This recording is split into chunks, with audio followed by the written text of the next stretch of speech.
ரொம்ப ஒரு நிறைய இடங்கள் ரொம்ப ஆச்சரியத்தை மீண்டும் மீண்டும் நிறைய இடங்களில் ஏற்படுத்துறது என்னென்னா, சமயத்தில் நம்மலாம் என்ன தியானம் பண்ணுறோம், நம்மலாம் என்ன ஒரு வேலை செய்கிறோம் அப்படிங்கிறத நமக்கே ஒரு பயத்தை ஏற்படுத்துகிற சூழல் தான். ஏன்னா, ஒரு நாட்டுக்குள்ளே ஒரு மாநிலத்தில் இவ்வளோ சக்தி வாய்ந்த இடங்கள்லாம் இருக்க முடியுமாங்கிறது பெரிய ஆச்சரியம்தான்.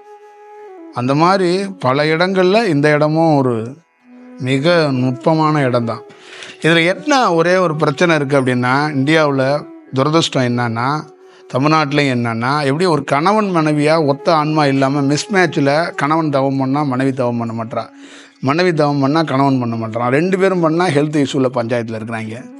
இப்போ ஒரு சேர ஒருத்தன் ஒரு கணவன் மனைவியாக பார்வதி சிவன் மாதிரி தவம் பண்ணி வர்றவங்கள பார்க்கறது ரொம்ப அரிது. ரொம்ப ரொம்ப ரேராக ஒரு செயல் இருக்குது. ஒரு வாழை பரமேஸ்வரிய வம்சத்தில் பார்த்தோன்னா ஒரு குழந்தை பிறந்து வருவா, பெண் குழந்தை. நிறைய வீட்டில் பார்த்திங்கன்னா அந்த நல்ல சோலில் பெண் குழந்தை இருப்பாள். அவளுக்கு கல்யாணம் ஆகிறது பார்த்திங்கன்னா சம்மந்தமே இல்லாத, தியானத்துக்கே சம்மந்தம் இல்லாத ஒரு கான்ட்ராஸ்டான ஒருத்தன்ட்ட போய் அந்த பொண்ணு மாட்டிக்குவாள். அவளுடைய சரஸ்வதி கலையில் இருப்பாள். அவளை பார்த்தாவே தெரியும். அவளை பார்த்தா அந்த மாதிரி ஒரு வைப்ரேஷன் இருக்கும். ஆனால் அவன் கணவனுக்கு சுட்டு போட்டாலும் தியானம் வராது. ஆனால் அவங்ககிட்ட தான் மனைவியாக வாழ்ந்துட்டு இருப்பாள். அப்போ ஒரு ஸ்டேஜில் அவளுக்கு தன்னை யாருன்னு விழிக்கிறதுக்கு ஏதாவது ஒரு இடத்துல ஒரு கோயிலுக்கு போகும்போது ஒரு வாய்ப்பு கிடைக்கிது. அந்த மாதிரி அதெல்லாம் என்ன காரணம்னா, நான் சொல்லிட்டேன், பல முறை சொல்லிட்டேன், இது பூர்வ ஜென்மத்தோட இருக்கிற செயல்பாடுகள். இது ஒரு சவாலான செயல். அது முன் ஜென்மத்தோடு இருக்கிற சாபத்தில், முன் ஜென்மத்தில் இருக்கிற பதிவேற்றம் வெளியேறும்போது எந்த மிஸ்மேட்சில் இருக்கிற கணவன் கூட நல்ல முறைக்கு மாறலாம், எந்த மிஸ்மேட்சில் இருக்கிற மனைவி கூட நல்ல தன்மைக்கு மாற்றலாம். அதுக்காக கட்டியிருக்க மனைவியை மாற்ற முடியாது, கணவனை மாற்ற முடியாது. இருக்கிறத நிச்சயமாக சரி செஞ்சிடலாம், அந்த பெட்டர்மெண்ட் பண்ணிடலாம். இப்போ இந்த கோவில் எடுத்துக்கலாம். இந்த கோவிலுக்குள்ளே எனக்கு இந்த கோவிலுக்கு, என்னோடய பிறந்த ஊருக்கும் இந்த கோவிலுக்கு 50 கிலோமீட்டர் இருக்கும். நான் வாழ்க்கையில் இந்த கோவிலுக்கு வந்ததே கிடையாது. இந்த காரைக்குடியில் நான் சுற்றாத இடமே கிடையாது. நான் தொழில் செஞ்சதுனால இந்த காரைக்குடியில் லொக்கேஷன் பார்க்குறது எங்களுக்கு வேலையாக இருந்ததுனால இந்த காரைக்குடியை சுற்றி நாங்கள் லொக்கேஷன் பார்க்காத இடமே கிடையாது. இந்த பாறையை சுற்றிய பல இடங்களில் லொக்கேஷன் பார்த்துருக்கோம். ஆனால் ஒரு நாள் கூட இந்த கோயிலுக்கு வந்தது கிடையாது. இப்போ முதல் முறையாக வாழ்க்கையில் இந்த இடத்துக்கு வர்றோம் அப்படின்னா வர வைக்கப்படுறோம். காளகஸ்தியிலேருந்து நீ அடுத்தது கால் எடுத்து வைக்க போகிற இடம் இந்த இடம். திருமையன்னு ஊர் தெரியும். இந்த பக்கம் காரைக்குடி போகும்போதோ, இந்த பக்கம் நம்ம ராமேஸ்வரம் டச் பண்ணும்போது இந்த பக்கம் வந்திருக்கோம். இந்த கோயிலுக்குள்ளே வந்ததே கிடையாது. அப்போ இந்த இடத்துக்குள்ளே அவங்க ஒரு குறிப்பு கொடுக்குறாங்க. என்ன கொடுக்குறாங்க? செட்டியார்கள் சுற்றி இருக்கிற இடத்துல ஒரு இடம் இருக்குது, அங்கே போ. அந்த இடத்துக்குள்ளே என்னென்ன இருக்குது, நீ போய் அந்த என்ன மாதிரி செயல்படுத்தணும், எப்போ போகணும், எப்படி போகணும், அந்த வேலையை எப்படி செய்யணும், இப்படிங்கிறது காளகஸ்தியிலேருந்து கொடுக்கப்படுது. இப்போ பார்க்குறவங்களுக்கு என்ன தோணுன்னா, இந்த சாமிக்கு வேலை இல்லை, இங்கேருந்து கிளம்பி இன்னொரு கோயிலுக்கு போவார், அங்கே போய் அங்கே அண்டாவை தூக்கிட்டு சோற போடுவார், இல்லை அங்கே போய் உட்காந்து பேசுவார். அப்படி இல்லைங்க, தயவுசெய்து யாராவது இருந்தால் அப்படி புரிஞ்சுக்காதீங்க. அந்த மாதிரி ஒரு சூழல்லாம் நான் இல்லை, புரியுதுங்களா? அந்த மாதிரி என்னாலலாம் செயல்படுத்தவும் முடியாது. நீங்கள் நினச்சி பார்த்தாவே தெரியும், கான்ட்ராஸ்டாக காளகஸ்தி ஒரு ஏரியாவில் இருக்குது. ட்ராவலில் அங்கேருந்து வர்றதுக்கு 10 மணி நேரம் ஆயிரும். உங்களுக்கே தெரியும். அங்கேருந்து வரனா இங்கே இது வேறு ஏரியா. இங்கே திருமயத்தில் கொடுக்குற குறிப்பில் நான் படித்ததே கிடையாது இந்த கோயிலுடைய வரலாறு. தமிழ்நாட்டில் இருக்கிற எந்த கோயிலுடைய வரலாறு எனக்கு தெரியாது. அந்தந்த கோயிலுடைய வரலாறு எனக்கு தெரியவே தெரியாது. எனக்கு என்னென்னா, நான் எதை எப்படி கடைப்பிடிப்பேன்னா, எனக்கு என்னைக்கு உணர்த்ததோ அன்றைக்கி தான் அதை நான் போய் பார்ப்பேன். எனக்கா ஒன்று வர்ற அன்றைக்கி தான் அந்த கோயிலை பற்றி டீட்டெயில் எடுப்பேன். வச்சு நானாக போய் யார்கிட்டையும் போய் வாழிட்டு அந்த கோயிலில் என்னங்க, இந்த கோயிலில் என்ன இருக்குங்க அப்படின்னு கேட்க மாட்டேன். அப்போ ஒரு குறிப்பு வருதில்ல, சும்மா செக் பண்ணுறதுக்காக நம்ம கேட்போம் இந்த கோயிலுடைய வரலாறு. சில பேர் உட்காந்து நீண்ட நெடிய வரலாறு அள்ளி தள்ளிடுவாங்க. சில பேர் கம்மியாக நம்மக்கிட்டே இருக்கிறவங்கள்ட்ட யாரையாவது கேட்பேன், இந்த கோயிலோட தலைப்பு ஏதாவது கொஞ்சம் எடுத்து என்ன போட்டிருக்காங்க, என்ன சொல்லு. என்னன்னா, நமக்கு கொடுத்துருக்கிறதுல இந்த கோயிலில் ஏதாவது சின்ன சின்ன அடையாளங்கள் இருக்கா, அதுக்கான வாய்ப்புகள் இருக்கா அப்படின்னா அதை நம்ம வெரிஃபிகேஷன் பண்ணிக்கிட்டு தான் உள்ளே வர்றோம். அப்படி தான் இந்த கோயிலுக்குள்ளே நம்ம வரப்பட்டது. அப்போ இந்த கோயிலுக்குள்ளே என்னென்ன இருக்குங்கிறத ஒரு செக்ஷனில் சொல்லிடுறேன். இது தவம் பண்ணுறவங்களுக்கு இல்லை, உலகத்தில் மனிதனாக பிறந்த அத்தனை பேத்துக்கும் இருக்கிறது. இந்த கோவிலை சராசரியாக இருக்கிற நானே இப்போ என்னுடைய வயசில் பாதி வயதை கறண்டுட்டேன். என்னமோ எனக்கு என்னென்னா, எல்லோரும் சொல்லுவாங்களா வயசில் 60 வயசு 70 வயசு வரைக்கும் வாழணும். அதெல்லாம் கிடையாது. 45 வயசு 50 வயசு வரைக்கும் ஒருத்தர் நிறைவாக வாழ்ந்தானா அதுவே போதுமானது. அதுக்காக அவன் சாகிற வரைக்கும் அப்படியே 75 வயசு 80 வயசு வரைக்கும் கட்டையை பண்ணிட்டு வாழ்ந்துகிட்டே இருக்க வேண்டியதில்லை. அந்த நிறைவுங்கிறதே 50 தொட்டுட்டாவே அது நிறைவு தான். அது ஒரு நல்ல லைஃப் தான். அதுதான் ஒரு நல்ல ஒரு ஆரோக்கியமான விஷயம். இத்தனை ஆண்டுகளில் நான் வரலை. சப்போஸ் இந்த கோயிலுக்கு நான் வந்திருந்தேன்னா கண்டிப்பாக 100% இந்த கோயிலில் இருக்கிறத என்னால் அறிய முடியாது. நான் வெறும் ஒரு சிவனை பார்த்துருப்பேன், இங்கே இருக்கிற ராமனையும் இங்கே இருக்கிற அந்த ரங்கநாதர் படுத்திருக்கிறவர் பார்த்துருப்பேன். இவ்வளோதான் விஷயம். ஆனால் அதுக்குள்ளே இருக்கிற எந்த சூழல்களையும் என்னால் அறிய முடியாது. ஏன்னா என் உடல் என் மனம் இருக்கிற பக்குவத்துக்கு என்ன என்னால் அறிய முடியுமோ அதான் அறிய முடியும். அப்போ அறிகிற வாய்ப்புகள் இல்லை. அப்போ நான் வரப்படலை, தடுக்கப்படும். சரி, இப்போ இங்கே யார் வந்தாலும் அவங்கவுங்க என்ன வளர்ச்சியில் இருக்கீங்களோ அதுக்கேற்ற மாதிரி தான் இந்த கோயில் அறிய முடியும். இந்த கோயிலை கூடுதலாக உங்களால் அறிய முடியாது. ஒன்று. ரெண்டாவது, இந்த கோவிலுக்குள்ளே, இந்த கோயில் இல்லை, இந்தியாவில் இருக்கிற எல்லா கோயில்லையும் ஒரு பாரம்பரியமிக்க வேத மந்திரத்தில் இருக்கிறவங்க கோயிலில் இருக்கிறாங்க. அவங்க தான் கோயிலை பார்த்துக்கிறாங்க, கோயிலை வழி நடத்துகிறாங்க. ஆனால் அவங்க எல்லாரும் எப்படி உங்களுக்கு கல்யாணத்தில் மிஸ் மேட்சோ அதே மாதிரி இந்த கோயிலை அறிய முடியாதவனை தூக்கியாந்து தான் அங்கே போடும்.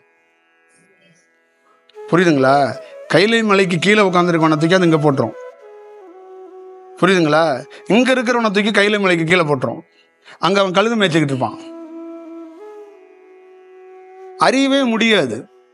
புரியுதுங்களா? அப்போ அறிய முடியாத ஒரு சூழலில் அந்த இடத்துக்குள்ளே இருப்பாங்க. அந்த இடத்த அறிஞ்சிட்டா தட்டை கீழே போட்டுருவாங்க. அவங்க டோட்டலாக விஷயமே மாறி போயிடும். அவங்க வேற வடிவத்தில் போயிடுவாங்க. உங்களுக்கு 90 கொடுக்க மாட்டாங்க, அவங்க வேற மாதிரி மாறிடுவாங்க. புரியுதுங்களா? இதை அறிந்துட்டா அது வேற ஒரு வடிவத்துக்குள்ளே மாறிடும். இதுதான் இதுக்குள்ளே இருக்கிற செயல். இதை தான் சூச்சகமாக என்ன சொன்னார் யோகிராம் சுரத்குமார் அந்த அம்மாட்ட சொல்லிட்டு போனார். அந்த அம்மாட்ட வெளிப்படையாக சொல்லலை, நமக்கு தெரிஞ்ச ரகசியத்தில் சொல்கிறேன். நீ தியானம்லாம் பண்ணாத, நான் சொல்லி கொடுத்த மந்திரத்தை மட்டும் பண்ணு, நீ இங்கே உட்காந்து ஆசிரமத்தில் பார்த்துக்க அப்படிங்கிற சூட்சமத்தில் அவர் நேரடியாகவும் சில தகவல்களை கொடுத்துருக்கிறார். அப்போ இதில் என்ன புரிஞ்சுக்கணும்னா, நீ தியானம் பண்ணால் இந்த ஆசிரமத்தில் உட்கார மாட்டா, ஓடி போயிடுவேன், உட்கார முடியாது, நீ வேறு ஸ்கேலுக்கு மாறிடுவேன். அப்போ இந்த காலகட்டத்தில் நீ வேறு ஸ்கேலுக்கு மாறுறதுக்கான வாய்ப்புகள் ரொம்ப குறைவு. அதே நேரத்தில் மாறியும் நீ எதுவும் செய்யறதுக்கான வாய்ப்புகள் ரொம்ப குறைவாக இருக்கும். ஏன்னா உனக்கான ஆப்போசிட்டில் ஒன்று கொடுக்கறதுக்கான ஆள் இருப்பான்ல, அவன் வர்றதுக்கு ரொம்ப லேட்டாகும், இல்லை அவனை நீ பார்க்கறதுக்கு ரொம்ப கஷ்டப்படுவ. அதனால் இந்த பிறப்பை இங்கேருந்து நீ கழித்துரு, உனக்கு கடைசி தேயத்தில் உனக்கு என்ன தேவையோ அதை நான் பார்த்துக்கிறேங்கிறத அவர் அங்கே உட்கார வச்சிட்டார். இப்போ அந்தம்மா என்கிட்டே சொல்லு, நான் தவம்லாம் பண்ண மாட்டேன், எங்கள் சாமியே தடுத்துருச்சு, என் சாமியே அவங்க குருநாதரே தவம் பண்ணாத அப்படின்னு என்கிட்ட சொல்லியிருக்கிறாரு அப்படிங்கிறது அவங்க. அப்போ இதே மாதிரி தான் இங்கே இருக்கிறவங்களால இதை அறிய முடியாது. இப்போ அறிஞ்சிட்டா அவங்க வேற மாதிரி இருப்பாங்க. இப்போ அறிகிற ஆட்கள் இந்த இடத்துல இல்லை. அப்போ இந்த இடத்த அறியாத ஆட்கள் இருக்கும்போது அவங்களால என்ன பண்ணுவாங்க, இந்த இடத்த ரசிப்பாங்க, இந்த இடத்த ஒரு சாமியாக பார்ப்பாங்க, போவாங்க வருவாங்க, ஆனால் வேற எதுவும் உணர முடியாது. இதுதான் இப்போ உங்களுக்குள்ளேயும் இதுதான். அவங்கவுங்க ஒரு பிரச்சனையில் அந்த சாமியை அணுகிற விதத்தில் அணுகுவீங்க. ஆனால் இந்த சாமியை இப்படிலாம் அணுக முடியாது. இது பெரிய சக்தியாக இருக்குது. நீங்கள் நினச்சிட்டு போகிற மாதிரி இது சும்மா ஒரு உருவமாக ஒரு கடவுள் படுத்து கிடக்கிறாரு, அவர்கிட்ட போய் நம்ம பேரை சொல்கிறது, நட்சத்திரத்தை சொல்கிற மாதிரி இடம்லாம் இது இல்லை. புரியுதுங்களா? தியானத்திலே ரொம்ப முக்கியமானது என்னென்னா இந்த பிளாக் ஹோல்னு சொல்லுவோம். அதில் ஒருத்தன் விழுந்துட்டான்னா ஒருத்தனை காப்பாற்றுறது ரொம்ப கஷ்டம். தியானத்தில் ஒரு அடிப்படையாக எல்லா உருவத்திலையும் காப்பாற்றிடலாம். ஒருத்தனை கைவிடப்படுவான், ஒரு பெரிய முனிவரே அவனை தொடமாட்டான் அப்படின்னா அந்த பிளாக் ஹோலில் விழுந்தவனை தொடமாட்டான். இது நல்லா ஞாபகம் வச்சுக்கணும். நான் அதுக்கு பற்றி நான் நிறைய காணொலியை உங்களுக்கு பேசியிருக்கேன், உங்களுக்கு தெரியும். அந்த வாசல் அடப்படுற இடம் இந்த இடம் தான். இப்போ அந்த வாசலை இருந்துச்சுன்னா என்ன, அதில் விழுந்துருவான். போய் ஒரு கேணி இருந்துச்சுன்னா கேணிக்குள்ளே விழுந்துருவாங்கல்ல, அந்த மாதிரி அந்த கேணியை அடைச்சிட்டா அங்கே என்ன ஆகும், இறைவனை பார்க்குற இடம் மட்டும்தான் இருக்கும். கண்ணு தெரியாதவங்க கூட போய் இறைவனை பார்த்து போகலாம். புரியுதுங்களா? அப்போ அந்த வாசல் இயற்கையாக மூடப்படுற இடம் இந்த கோவில். புரியுதுங்களா? அப்புறம் இந்த கோவிலில் ஒரு மனிதன் பிரதானமாக பெரிய வேலையை செய்யக்கூடிய ஒரு இடம் இந்த இடம். அவனுடைய வாழ்க்கையில் மிகப்பெரிய வேலைன்னு சொல்லுவாங்கல்ல, அந்த மாதிரி ஒரு வேலையை செய்யக்கூடிய ஒரு இடமா இந்த இடம் இருக்கும். நீ இந்த மாதிரி வேலையெல்லாம் செய்யணும், இந்த மாதிரி சூழல்கள் இருக்குது அப்படின்னு அந்த காலத்தை நீ கணித்து சொல்லக்கூடிய ஒரு செயல் வடிவத்தை பண்ணுறது. நடக்க போகிறத முன்கூட்டியே துல்லியமாக கணித்து ஒருத்தனால சொல்ல முடியும். அது இந்த இடத்துல இருக்கு. புரியுதுங்களா? அப்போ ஒரு மனிதன் தியானத்துக்குள்ள உயர்ந்த மேம்பட்ட நிலையை அடையிறதுக்கான மிக மிக நுட்பமான இடம் இந்த இடம். அப்போ இந்த இடத்துக்குள்ள சில பேரால் வந்துட்டு போயிருக்காங்க, அவங்களால ஒரு விஷயத்தை பெற முடியலை. இப்போ நம்ம மூலியமாக இங்கே என்ன இருக்குன்னா, இந்த இடத்துக்குள்ள நம்ம வந்து நிற்கிறோம். நமக்கு என்ன நிற்கிறோன்னா, இந்த இடம் இத்தனை ஆண்டுகள் கழித்து இங்கே நீ வரப்பட்டாகணுங்கிற அழைப்பில் வந்து நிற்கிறோம். அப்போ இங்கே இருக்கிற அத்தனை பேத்துக்குள்ளேயும் வேற ஒரு பரிணாமத்துக்கு, வேற ஒரு வளர்ச்சிக்கு, வேற ஒரு பாதையோட நோக்கத்துக்கு இது ஏதோ ஒரு இடத்துல உதவியாக இருக்கும். அப்போ இதோடைய செயல் வடிவம் இருக்குது. இப்போ அப்பாவை வளர வளர குழந்தை வளர அப்பாவுக்கும் அம்மாவுக்கும் சண்டைன்னா அம்மா என்ன பண்ணுவாங்கன்னா, அப்பாவை நல்ல முறையில் சொல்லணும். அப்பாவை வந்து வில்லனாக சித்தரித்து அந்த குழந்தைக்குள்ளே பதிவேற்றம் ஆகிட்டே தான் இருக்கும். புரியுதுங்களா? இப்போ அம்மா அப்பா இருப்பாங்க, மாமியார் மாமனார் இருப்பாங்க. அவங்கள்ட்ட போய் தன்னுடைய கணவரை பற்றி தவறாக சொல்லிக்கிட்டே இருந்தாங்கன்னா அவங்களுக்குள்ளே என்ன ஆகும்? தவறான சித்தரிப்பு தான் வந்துகிட்டே இருக்கும். அந்த மாதிரி ஒரு மனிதனுக்குள்ளே இருக்கின்ற அந்த பதிவேற்றம், இந்த மாதிரி எண்ண அலைவரிசை, இது எல்லாத்தையும் ஒழுங்குபடுத்துகிற இடமும் இந்த இடம் தான். ஒரு சரியான வடிவத்துக்கு வச்சுட்டு அடுத்த இடத்துக்கு மூவ் பண்ணி அடுத்த இடத்துல நவர்றதுக்கான இந்த இடம் ரொம்ப முக்கியமான ஒரு இடமா இருக்கும். அப்போ இந்த இடத்துலேருந்து ஒரு புது பணியை தொடங்கிறதுக்கு, ஒரு புது வேலை தொடங்கிறதுக்கு, ஒரு புது வெளிச்சம் அப்படின்னு சொல்லுவாங்க. ஒரு மனிதனுக்கு வேலையே இல்லை, ஒரு மனிதன் வேலையே தொலைச்சிட்டான், ஒரு மனிதனுக்கு பொழப்பே இல்லைன்னா இந்த வெள்ளிக்கிழமை இந்த ரங்கநாதரை பார்த்தானா அவனுக்கு பொழப்பு கிடச்சிடும்.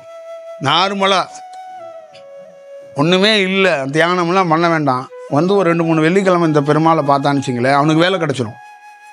அவன் வேணால் சோதிச்சு வேணால் பார்த்துக்கலாம், அவன் பிச்சை கூட எடுத்துகிட்டு இருக்கலாம். வந்து இந்த வெள்ளிக்கிழமை ஒரு 2 வெள்ளிக்கிழமை 3 வெள்ளிக்கிழமை வந்தானா அவனை தேடியே வேலை வந்துடும். அவன் போய் வேலையெல்லாம் தேடி எங்கேயும் போய் அலைஞ்செல்லாம் வேண்டியதில்லை. அந்த மாதிரி ஃப்ரீக்வன்ஸும் இந்த இடத்துக்குள்ளே இருக்குது.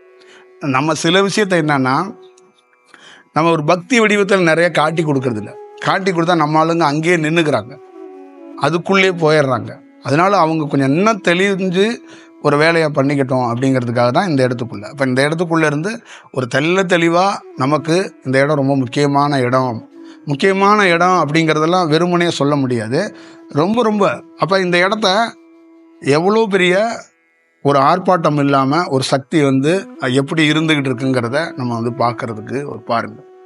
அப்போ அது வந்து எவ்வளோ பெரிய ஆச்சரியத்தை, ஒரு வியப்பை ஏற்படுத்தும், ஒரு ஒரு ஒரு செயல் வடிவத்தை ஏற்படுத்துங்கிறத நீங்களே அதை அறிஞ்சிக்கிறதுக்கான ஒரு வாய்ப்பை உருவாக்குங்க. அப்போ வாழ்க்கையில் எங்கேயோ ஒரு இடத்துல ஏதோ ஒரு மூலையில் நீங்கள் தியானம் பண்ணுறீங்க, லைஃப்பில் உங்களுக்கே தெரியாமல் ஒரு சக்தி வாய்ந்த ஒருத்தரை பார்த்துட்டிங்கன்னா என்ன ஆவீங்க?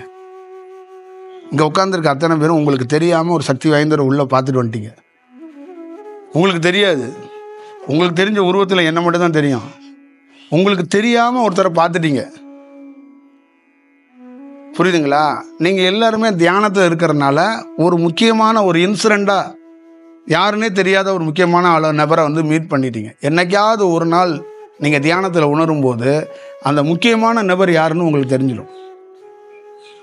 10 வருஷத்துக்கு முன்னாடியே நான் அவரை சந்திச்சிருக்கிறேன். இப்போ எனக்கு இதே ரோடுகளில், இதே சாலைகளில் பலமுறை நான் கிராஸ் பண்ணும்போது ஏன் இந்த இடத்துக்கு வரலைங்கிறத கிளியராக எனக்கு சொல்கிறாங்க. வந்து பிரயோஜனம் கிடையாது. 90 குங்குமத்தை வாங்கிட்டு கொய்யாப்பழத்தை வேணால் வாங்கிட்டு போயிருக்கலாம். வேறு ஒன்றும் இங்கே நடக்க போகிறதுக்கு ஒன்றும் இல்லை. எது எப்போ நடக்கணுமோ அதுக்கான சயம் வரும்போது நாங்களே ஒன்று அழைச்சிருக்கோம். அப்போ ஒரு தியானங்கிறதோ ஒரு சக்திங்கிறதோ ஒரு மனிதனை எவ்வளோ துல்லியமாக இழுக்குதுன்னு பாருங்கள். ஒரு மனிதனை எவ்வளோ துல்லியமாக கூப்பிடுதுன்னு பாருங்கள். எவ்வளோ கிளியராக ஒரு ஒரு ஒரு வழிநடத்தல்ங்கிறத பாருங்கள்.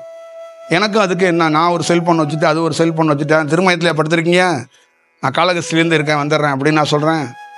அது இல்லை. அப்போ இந்த வழிநடத்தல், இப்போ இங்கே ஒரு உருவம் இருக்கா, இங்கே ஒரு கேரக்டர் இருக்கா, அந்த சக்தியை வந்து எப்படி ஒரு நம்மளை வழி நடத்துது. அப்போ என்ன வழி நடத்துகிற மாதிரி தான் உங்களை வழி நடத்தும். என்ன நீங்கள் பார்க்கணும், என்கிட்ட நிற்கணும், என்னோட பிரயாணிக்கணுங்கிறதெல்லாம் அவசியம் கிடையாது. உண்மையான சக்தி, உண்மையான செயல் என்னன்னா, அந்த இருந்த இடத்துல இருந்து அவனுக்கான ப்ரெசன்ஸு, அவனுக்கான செயல் வடிவத்தை காட்ட முடியும். எல்லா மனிதனுக்குள்ளேயும் பெரிய சவால் என்னன்னா, நீ சோகம், கஷ்டம், நோய், கடன், பிரச்சனை, கணவன் மனைவிக்குள்ளே இருக்கிற துன்பம், இருக்கிற எல்லா உறவுகள்லையும் இருக்கிற துன்பம், இந்த துயரத்திலேருந்து ஒருத்தன் மீண்டு ஒரு பெரிய ஒரு வேலையில் வர்றான்னா அதான் சரித்திரம். எல்லாம் இருந்து தியானத்தில் அப்படி வந்துட்டு அது பேர் சரித்திரம் கிடையாது. அது பேர் பெரிய ஒரு நல்ல செயல் வடிவத்தில் அது போய் நம்ம போய் புகழ்ந்து தள்ளிட முடியாது. அதனால் நீ அழுகிற, நீ சோகத்தில் இருக்கிற பாரு, அதுதான் என்னை பொறுத்தளவுக்கு இறைவனை அடையிறதுக்கு தகுதியே அதுதான். எவமெல்லாம் வறுமையில் இருக்கிறானோ, எவமெல்லாம் கொடுமையில் இருக்கிறானோ, எவமெல்லாம் தினந்தோறும் அழுகுறானோ, அவன் ஒரு நாள் இறைவனை பார்த்துருவாங்கிறது என்னுடைய அனுபவத்திலேருந்து சொல்கிறேன். அழுவாதவனுக்கு லேட் ஆகும், கஷ்டமே இல்லாதவனுக்கு லேட் ஆகும். புரியுதுங்களா? துன்பத்தில் அவளை இந்த இது பிறப்பு எதுக்குடா அப்படின்னு கேட்குறான் பாரு, அவனுடைய லைஃப்பில் ஏதோ ஒரு சேஞ்சு காத்திருக்கு. இது நிதர்சனமான உண்மை. ஏதோ ஒரு விஷயத்துக்கு சொல்லணுங்கிறதுக்காகலாம் சொல்லலை. ஏன்னா இந்த மாதிரி வடிவத்தில் இருக்கிறவன் தான் இந்த பிறப்பில் இறைவனை பார்க்கறதுக்கு ஒரு வாய்ப்பு இருக்கும். இப்போ நம்மளை சந்திக்கிறதுல 90 விழுக்காடு பார்த்திங்கன்னா இந்த பிறப்புலேருந்து விடுபடுறதுக்கோ, இந்த பிறப்புலேருந்து தன்னை யாருன்னு உணர்றதுக்கு ஒரு வாய்ப்புகள் இருக்கிற ஆன்மாக்கள் தான் என்னை சந்திக்க வர்றாங்க. ஆனால் அவங்களுக்கு தெரியலை, அவங்க வேறு நோக்கத்துக்காக வர்றாங்க. நம்ம அவங்களுடைய நோக்கம் இதிலிருந்து எப்படியாவது அவங்களுக்கு ஜாமீன் எடுத்து கொடுக்காம விடுதலையை வாங்கி கொடுக்கணும். அந்த விடுதலை என்னென்னா சுயமாக அவங்களே அவங்களுக்கான விடுதலையை வாங்கி கொடுக்கணும். இப்போ நான் ஒரு லாயராக இருக்கிறேன். அவங்களுக்கு ஒரு ஸ்டேஜில் என்னென்னா, நான் லாயர் இல்லை, நீயே உன் வழக்கை நடத்திக்க, உனக்கு இந்த கோர்ஸ் முடிகிற வரைக்கும் நான் லாயர்னு நீ நினச்சிக்கிட்டு இருக்க, என்னை வணங்குற, இந்த கோர்ஸ் முடிஞ்சோடனே நான் விளைவிக்குவேன், நீயே உன் வழக்கை பார்த்துக்க, உனக்கு எல்லா உதவியும் எல்லா செயலும் கிடைக்குங்கிறதான் விஷயம். அதனால தான் தோண்டப்பட்ட எல்லா அந்த தீர்க்க தரிசிகளுக்கு எல்லாத்துக்கும் பின்னாடி இருந்து ஒரு செயல் இயக்கும், அதுக்கப்புறம் அது மறைஞ்சுக்கும். இவன் களப்பணி செய்யணும். புரியுதுங்களா? உங்கள் வீட்டில் உங்கள் பையன்கிட்ட நிர்வாகத்தை கொடுத்துட்டிங்கன்னா நீங்கள் தலையிடக்கூடாது, 10 அடி தள்ளி நின்றுக்கணும். இதுக்கு உலகத்திலே உதாரணம் யாருன்னா குரு, கடவுள். ஒரு சிஷியத்தை பொறுப்பை கொடுத்துட்டாருன்னா தள்ளி நின்றுக்குவார். இப்போ உங்ககிட்ட வரத்தை கொடுத்துட்டாரு, நீங்கள் என்னென்ன பண்ணுறீங்க? அண்டா கடையில் போய் அண்டா வைக்கிறீங்க, இந்த மாம்பழங்களில் போய் என்னென்னமோ பண்ணுறீங்க, நகை கடையில் போய் அடகு வைக்கிறீங்க, என்னென்னமோ வாழ்கிறீங்க, என்னென்னமோ பேசுகிறீங்க. உங்களை ஏதாவது தலையிடுறாரா? புரியுதுங்களா? அப்போ என்னன்னா அது ஒரு பேஸ் கொடுக்கறது. அதே மாதிரி தான் உங்கள் வாழ்க்கைக்குள்ளேயும் ஒருத்தர்கிட்ட ஒரு பொறுப்பை, மனைவிக்கிட்ட ஒரு பொறுப்பாக படைக்கிறீங்கன்னா அதுக்குள்ளே அந்த பேஸில் போய் தலையிடக்கூடாது. அது இண்டிவிஜுவாலிட்டியாக விடணும். அப்போ தான் அவங்க ஒரு செயலை செய்ய முடியும். இல்லைன்னா அந்த பொறுப்பை கொடுக்கக்கூடாது. வாழ்க்கைக்குள்ளே எப்பயுமே சொல்கிறது, ஒரு மனிதனை கையை விட்டுட்டு வேடிக்கை மட்டும்தான் பார்க்கணும். கவனித்தல் ரொம்ப முக்கியம். கையை பிடிச்சிக்கிட்டே இருந்தீங்கன்னா அவர் முன்னேற மாட்டார். தமிழ்நாட்டில் நிறைய இடத்துல என்னன்னு கேட்டிங்கன்னா, ஒவ்வொருத்தர் கையும் ஒவ்வொருத்தர் பிடிச்சிக்கிட்டே நிற்கிறாங்க. அதுதான் பிரச்சனை. பொண்ணு கையை அப்பா விடணும், எல்லார் கையும் கொஞ்சம் கொஞ்சம் விட்டுட்டு கவனித்தல் இருந்தால் போதும், பார்த்துக்கிட்டா போதும். கையை பிடிச்சிக்கிட்டே இருந்தால் அவங்க எப்படி வளருவாங்க, எப்படி முன்னேறுவாங்க? அதானே விஷயம். அப்போ இங்கே என்ன இருக்கும், ஒரு ஸ்டேஜில் நமக்கு ஒரு கிடைக்க வேண்டியது கிடைச்சிச்சுன்னா அது என்ன பண்ணுது, நீ போய் பண்ணி செய் அப்படின்ட்டு அது பின்னாடி நின்றுக்குது. அதுதானே மெயினு. அப்போ அது பின்னாடி நிற்கலாம்ல. இந்த காலகட்டத்தில் நீங்கள் இப்படி வேலை செய்யணும் போங்க. இப்போ அதே தான் உங்களுக்குள்ளேயும், அதே தான் உங்களுக்குள்ளே இருக்கிற செயலும். ஆரம்ப காலகட்டத்திலேருந்து நம்மக்கிட்ட இருக்கிற செயலில் பார்த்திங்கன்னா இண்டிவிஜுவாலிட்டி, தனித்துவம். ஒவ்வொரு மனிதனும் செப்பரேட்டாக யோசிக்கணும், தனியாக இருக்கணும், சுதந்திரமாக இருக்கணும். அவனுக்குள்ள இந்த குரு அதெல்லாம் உள்ளுக்குள்ளே இருக்கணும், வெளிக்குள்ளே இருக்கக்கூடாது. எந்த தீர்க்க தரிசியும் பட்டை போட்டுக்கல, இது பண்ணலை. ஏன்னா இறைவனை உள்ளே காண்றான், இறைவனை பார்க்குறான். ஒரு ஸ்டேஜில் பார்க்குறதுக்கு முன்னாடி அவனுக்கு ஒரு நம்பிக்கைக்கு இதெல்லாம் தேவைப்பட்டுச்சு. இதெல்லாம் ஒரு இடத்துல தேவைப்படலைன்னா அவன் விதண்டாவாதமாக தூக்கி போடலை. படித்த நண்பர்கள் நிறைய பேர் கடவுள் சித்தாந்தங்களை கற்பனைகளாகவும் மூட நம்பிக்கையாகவும் பேசலாம். ஆனால் ஒரு துறவி சிவனடியாரோ காகபச்சண்டரையோ மேற்கோள் காட்டுவாங்க. யார் நம்ம ஊரில் கருப்பு சட்டை போட்டிருக்கவங்க மேற்கோள் காட்டுவாங்க. சித்தர்களே இப்படி தான் பேசியிருக்காங்க. அவன் இறைவனை கண்டுட்டு அவன் மேற்கோள் காட்டுறான். நீ எந்த இறைவனை கண்டுட்டு மேற்கோள் காட்டுற? எந்த கருப்பு சட்டை போட்டால் தமிழ்நாட்டில் நீங்கள் பெரிய பெரிய தலைவர்னு கொண்டாடப்பட்டவன் இறைவனை கண்டானா? ஜோதியை கண்டானா? எதை கண்டான்? சிவவாக்கியன் கண்டுட்டு சொல்கிறான், பாலை ஊற்றாதரா, தயிரை ஊற்றாதரா, நீ ஒரு விஷயத்தை செய்யாதரான்னு. கண்டவன் சொன்னால் அதில் நியாயம் இருக்கும். காணாதவன் படித்தவன் என்ன சொல்லி இது எப்படி சரியாக இருக்கும், இது எப்படி சரியான ஸ்கீமாக இருக்கும், எப்படி சரியான விஷயமா இருக்கும்? புரியுதுங்களா? இன்ன வரைக்கும் தெருமுனையில் சிவன் வாக்கியார் சிவனடியாருக்கோ சிவ வாக்கியருக்கோ சிலை இல்லை. நீங்கள் பேசிக்கிட்டு இருக்க உங்களுக்கு தான் தெருமுனையில் சிலை இருக்குது. ஆனால் அவங்களுக்கு சிலை இல்லை, அவன் ஒளியாகவே எனக்குள்ளே இருக்கிறான். சிவனடியாரே அந்த சிவ வாக்கியரை எனக்குள்ளே இருந்து வெளியில் வருவான்.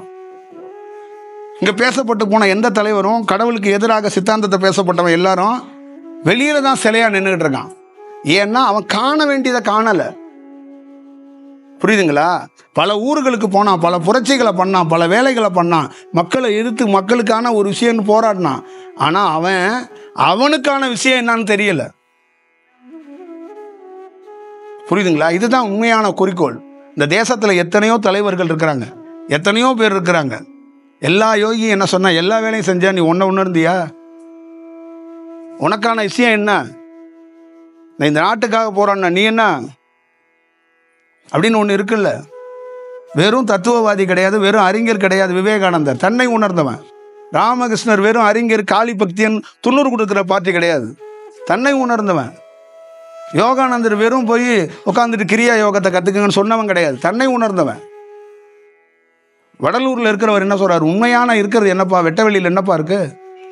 எல்லாம் காளிதாப்பா, அலைவரிசையாக இருக்குப்பா, ஒளியா இருக்குப்பா. நீ எதுக்குப்பா இப்படியெல்லாம் பண்ணிட்டு இருக்க, தெளிவடைஞ்சுக்கப்பா அப்படின்னு ஒரு சரியான செயல் வடிவத்தை கொடுக்கப்பட்டது. இன்ன வரைக்கும் திருவள்ளுவருடைய ஒரிஜினல் முகம் யாருக்குமே இந்த உலகத்தில் தெரியாது. ஆனால் அந்த வார்த்தைக்குள்ள உயிர் இருக்குல்ல, அதுக்குள்ள உண்மைத்தன்மை இருக்குல்ல, அதுக்குள்ள எப்படின்னா ஒரு எழுத்தாளனை மட்டும் அப்படி பார்க்கக்கூடாது. அந்த எழுத்து எப்படி உருவானுச்சு? தன்னை உணராம அப்படி ஒரு எழுத்து வராது. அப்ப பேசிக் என்ன ஒரு மனிதனுக்கு தேவை? அப்ப உணர்ந்தால் நீ வேற மாதிரி, உன்னுடைய செயல் வடிவம் வேற மாதிரி, உன்னுடைய விஷயங்கள் வேற மாதிரி. இங்க என்ன எனக்கும் பெரிய ப்ராப்ளம், உங்களுக்கும் ப்ராப்ளம் இருக்குன்னா, நீங்க ஒரு விஷயத்துல இருந்து விடுபட மாட்டீங்க. இந்த குருவோட அந்த குரு பெட்ரு அப்படிங்கிறதுலாம் இல்லை. இந்த குரு பெட்ரு, குரு கால்குலேஷன், குரு காம்பினேஷன், குருவை பிடிச்சிக்கிறது இதெல்லாம் கிடையாதுங்க. குருங்கிறது என்னன்னா தாய்க்கு மேலே கூட. ஏன்னா தாய்க்கு தன்னை உணர்ந்திருக்க மாட்டான், தான் புள்ள தான் பெருசும்பா. திருடனாக இருந்தாலும் சரி, அவன் இந்த உலகத்தோட பெரிய தலைவனாக இருந்தாலும் சரி, தான் பிள்ளைக்காக என்ன வேணா செய்வான். ஆனால் ஒரு குரு அதை செய்ய மாட்டான். சீடனாக இருந்தால் கூட பட்டார்னு 2 வைக்கிற இடத்துல வச்சிருவான். புரியுதா? தாய் அஞ்சுவா, குரு அஞ்ச மாட்டான். அதனால தான் வரலாறுல என்ன சொன்னுச்சு, சிவவாக்கியர் இவன் அகத்தியர் தேரையரை 2ஆ கிழிச்சு போட்டுட்டான். அப்ப இங்க குரு சிஷியர் அன்பு பாசம்லாம் கிடையாது, கருணை எல்லாம் கிடையாது. தர்மத்தோட சத்தியத்தோட களத்தில் நின்று பணி செய்யலைன்னா சாபம் வாங்கிடுவேன். நான் காத்திருப்பேன், குருவால கூட காப்பாற்ற முடியாது. தெருவோடு ஏற்றுக்கிட்டு உன்னை யாருன்னு தெரியாம நீ பாட்டில் அப்புறம் ரோட்டில் படுத்து கிடக்க வேண்டியதான். புரியுதா? ஒருத்தனை சீண்ட மாட்டான். நீ எத்தனை காவி கட்டு, எத்தனை உத்தராட்ச போடு, எது செய், உன் பேச்சை எவனும் கேட்க மாட்டான், உன்னை எவனும் சீண்ட மாட்டான். காவி கட்டியவன் உத்தராட்ச போட்டவனோட சிவன் வருவான் என்று கனவெல்லாம் கன்றாத. புரியுதா? எதுவுமே உடுத்தாத ஒருத்தனோட சிவன் வருவான். அங்க சத்தியம் வேணும், குருவோட நல்வழி வேணும். இது இருந்தால் தான் நடக்கும். எல்லாம் அலங்காரத்தை அள்ளி அப்பிட்டா வந்துருமா? சிவன் என்ன ட்ராமா ஹீரோவா? எங்கன்னு ஒரு காலத்தில் ஒரு பாம்பை போட்டுக்கிட்டு உங்கள் குடும்பம் வச்சு நின்றுட்டா வந்துருமா எல்லாம்? சொல்லுங்க, இது நடக்கிறோமா? இப்போ தன்னை உணர்ந்தவன் ஏன் இதெல்லாம் பண்ண மாட்டான்? காரைக்குடியில் எத்தனை கோடீஸ்வரங்க இருக்காங்க? இந்த ஒரே ஒரு கோடீஸ்வரர்கள் இந்த கோயில் அறிஞ்சிட்டேன்னு சொல்லுங்க, இந்த மலையிலேருந்து நான் கூச்சிட்றேன். அப்புறம் என்ன நீங்கள் வாழ்ந்து என்ன ஒரு விஷயத்த பண்ணி என்ன பண்ண போறீங்க? இந்த காசுகளை பணத்துக்களை வச்சுட்டு என்ன பண்ண போறீங்க? கேட்டால் லண்டனில் படித்தம்பிங்க, அமெரிக்காவில் படித்தம்பிங்க. என்ன பண்ண முடியும்? கேவலமாக ஒரு கிழிஞ்ச வேட்டியை வச்சுக்கிட்டு மரத்தடியில் படுத்துட்டு ஒருத்தர் தன்னை உணர்ந்துட்டு போயிட்டான். அப்போ வாழ்க்கைக்குள்ள உங்களுக்குள்ள என்னன்னா ஒரு நேர்த்தியை நீங்கள் கடைப்பிடிக்கணும், நேர்த்தியை வச்சுக்கணும். நீங்கள் உங்களை தயவு செய்து ஏமாத்திடாதீங்க. அது லைஃப்பில் லைஃப் ஆஃப் த கோல்டு, லைஃப்பில் ரொம்ப முக்கியங்க. உங்களை ஏமாத்தினா அதில் ஒன்றுமே கிடைக்காதுங்க. புரியுதுங்களா? நான் தான் ரொம்ப வெளிப்படையாக சொல்கிறேன். தன்னை யாரும் ஏமாற்றிக்காதீங்க. ரொம்ப ஒரு 10 அடி தள்ளி நின்று செல்ஃபாக யோசிச்சுக்கோங்க, செல்ஃபாக இருங்க. அவ்வளோதான். இதுதான் உங்களுடைய லைஃப் ரொம்ப பெட்டராக இருக்கும். பத்தியெல்லாம் செலுத்தாதீங்க. புரியுதுங்களா? அந்த காலம்லாம் இல்லை. இப்போ எல்லாம் அறிவியலாக சயின்ஸாக நம்ம நம்மளை அறியக்கூடிய ஒரு காலத்தில் இருக்கிறோம். அதனால் அதை நீங்கள் ரொம்ப அவசியமாக எல்லாரும் பார்த்து அதை எடுத்துகிட்டு போனீங்கன்னா ஒரு தியானம் வேற மாதிரி இருக்கும். வேறு வடிவத்துக்குள்ளே நீங்கள் பிரயாணம் பண்ணுறதுக்கான வாய்ப்புகள் உருவாக்கப்படும். அது ரொம்ப முக்கியம். லைஃப்பில் இந்த இடம் ரொம்ப ரொம்ப ரொம்ப ரொம்ப ரொம்ப ஒரு முக்கியமான ஒரு இடம். தமிழ்நாட்டில் எத்தனையோ இடங்கள், காலை வச்சா கண் கலங்கிருது, பயம் வந்துடுது. இப்போ எல்லாம் இவ்வளோ பெரிய சக்தி, எப்படி இவ்வளோ பெரிய இடம், இவ்வளோ இடம் இருந்து யாராலையும் உணர முடியலையே அப்படிங்கிறது ஒன்று இருக்கும்ல. நம்ம அன்னதானம் போட்டு ஒரு நாள் ஓடி போயிடுவோங்க, ஆனால் இந்த இடத்த உணரணும்ல. அதானே இலக்கு. அதுதான் மக்களுக்கு அது அது அது கிடைக்கப்படணும். அது நீங்கள் உங்களால் நிச்சயமாக அந்த இடத்த உணர முடியும். அதை எனக்கு அந்த அந்த அந்த வாய்ப்பை நீங்கள் எப்படியாவது ஏற்படுத்தி பண்ணிக்கங்க. அப்போ உங்களுக்கான ஒரு பெரிய ஒரு வேற ஒரு ரூட்டு கிடைக்கும், உங்களுக்கு ஒரு வழி கிடைக்கும், உங்களுக்கு ஒரு பாதை கிடைக்கும். நீங்கள் நல்லா ஞாபகம் வச்சுக்கோங்க, ஒரு நல்ல தன்னை உணர்ந்துட்டு நல்ல உண்மையிலே சரணாகதி அடைஞ்சிங்கன்னா உங்களுக்கு எவ்வளோ பெரிய பிரச்சனை துரத்தினாலும் ஒருத்தன் நிற்பாங்க. நான் லைஃப்பில் உண்மையிலே பார்த்துருக்கேன். அவ்வளோதான், முடிஞ்சிச்சுன்னு, சத்தியமாக முடிஞ்சிச்சுன்னு நினச்ச லைஃப்பை அப்படியே திருப்பினாங்க, திசை திருப்பினாங்க. யாராலையுமே காப்பாற்ற முடியாதுங்க. அப்படி ஒரு சுச்சுவேஷனில் நின்னேன் நான். வாய்ப்பே கிடையாது. சொல்லுவாங்கள்ல அவ்வளோதான் அப்படின்னு சொல்லுவாங்கள்ல, அதுக்கு ஒரே ரீசன் சரணாகதி தான். தயவுசெய்து பக்தியெல்லாம் இல்லை. அந்த செயல், அந்த தியானம், இந்த சுவாசம் அவ்வளோ அழகாக அதை எடுத்துகிட்டு போகிறதுக்கான வாய்ப்பை உருவாக்குனுச்சு. இப்போ என்னால் முடிஞ்ச அளவுக்கு ஒரு ஆன்மாக்களுக்கும் அந்த சாபத்திலேருந்து விடுபடுறதுக்கு வாய்ப்புகளை அந்த நேர் மூலியமாக நம்ம ஆன்ம விடுதலை எப்படி பண்ணோமோ அதே மாதிரி பண்ணுறோம். நிச்சயமாக அவங்க லைஃப்பில் ஒரு பெரிய சேஞ்ச் இருக்கும். அவங்க உடல் ரீதியாக, மருத்துவ ரீதியாக கண்டிப்பாக இதுலேருந்து ஒரு சின்ன தீர்வாச்சும் கண்டிப்பாக இருக்கும். நான் சின்ன தீர்வுங்கிறது ரொம்ப கம்மியாக சொல்கிறேன், பெரிய தீர்வு தான். கோமாவில் இருக்கிறவங்களை வெளியில் கூட்டிகிட்டு வந்த கதை தான். அதனால் அது சொல்லுவாங்களே, இந்த இடத்த அறியாதவங்கள்ட்ட என்ன பேசினாலும் அது பரவசம். உங்களுக்குள்ளே இருக்கிற பிரச்சனையை என்னன்னு தெரியாத பட்சத்தில் நான் செய்கிறது எல்லாமே ஒரு செயலாக தான் இருக்கும் உங்களுக்கு. இதை உண்மையிலேயே ஒரு ஒளியாக இருக்கிறான்ல ஒருத்தன், சத்தியமாக அவனுக்கு தெரியும். இதை உண்மையிலேயே ஒருத்தன் தியானத்தில் பார்ப்பான்ல, இது என்ன மாதிரி வேலைடா அப்படின்னு தெரியும். புரியுதுங்களா? வேடிக்கையாக பைபிளில் பார்த்தா அது வேடிக்கையே தான். அதுக்குள்ள ஒரு விஷயம் இருக்குது அப்படிங்கிறத ஒருத்தன் உணர்ந்து நல்ல தியானம் பண்ணுறவன் பார்த்தானே எப்படி இருக்கும். தண்ணியை ஒருத்தன் கையில் எடுக்கவே முடியாதுங்க. நல்லா ஞாபகம் வச்சுக்கோங்க, உலகத்தில் தண்ணியை எடுத்து தொட்டு உங்கள் தலையில் தெளிக்கிறதுக்கு ஒருத்தன் எவனாலையும் முடியாது. தண்ணியை ஒருத்தன் எடுப்பான், அவன் சித்தர் மட்டும்தான் எடுப்பான். தண்ணியை எடுத்து இன்னொரு தலையில் தெளிக்கவே முடியாது. தெளிச்சா அது ஒரு வேற, அது ஒரு வேற ஒரு செயல் வடிவம் அது. அதனால் அது ரொம்ப ஆத்மார்த்தமான அப்படி ஒரு வேலை தான் அது. அது நீங்கள் நினைக்கிற பொசிஷன் வேறையாக இருக்குது. நான் உங்களை பணக்காரன் ஆக்கணும்னு நீங்கள் விரும்புகிறீங்க, இல்லை வேற ஒரு விஷயம் பண்ணணும்னு நிறைய பேர் நினைக்கலாம். ஆனால் நிச்சயமாக அவ்வளோ பெரிய ட்ராஜடியான ஒரு வாழ்க்கையை நிறைய இடத்துல விட மாட்டோம். சில பேருக்கு எந்த இடத்துல எது தேவையோ அது கிடைக்க வேண்டியது கிடைச்சி தான் தீரும். அதுவும் விட்டுற மாட்டோங்கிறதையும் சொல்கிறோம். ஆனால் அதுதான் பேஸனை கொண்டு போக மாட்டோங்கிறது தான் நம்ம சொல்கிறது. சரி, பார்த்துக்கோங்க, இதுதான் இதுக்குள்ளே இருக்கிற வடிவம். இப்போ இந்த சந்திப்பு, இந்த இடம், இந்த மாதிரி இருக்கிறது எல்லாமே ரொம்ப ரொம்ப ஒரு வித்தியாசமான வடிவம் தான்.